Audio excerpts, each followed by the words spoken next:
શું કરો છો આજે ખુંબાણી સાહેબ? આજે શાક બનાવું છું ભાઈ. બટેટા, ટીંડોરા, ટમેટા શાક મૂક્યું છે બાફવા માટે. બટેટા, ટીંડોરા, ટમેટા અને દાળ ઉકળે છે. દાળ ઉકળી જાય એટલે હમણાં આપણે વઘાર મારી દેવાનો છે. દાળ, શાક, ભાત અને રોટલી અને એક મીઠાઈ. પ્રભુજીને બધાને આજે મસ્ત જમાડવાના છે ભાઈ. જો રોટલીનો લોટ બંધાય છે મસ્ત. આ શાક મસ્ત બફાઈ રહ્યું છે.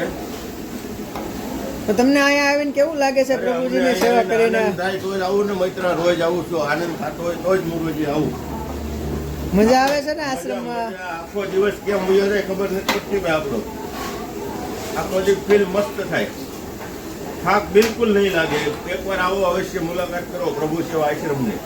અહીં અમારે 60 પ્રભુજી છે. સાક્ષાત ભગવાન. અમારું કામ જ છે જન સેવા, એ જ પ્રભુ સેવા. જો અમે બાદ તમને હમણાં પ્રભુજી બતાવીએ.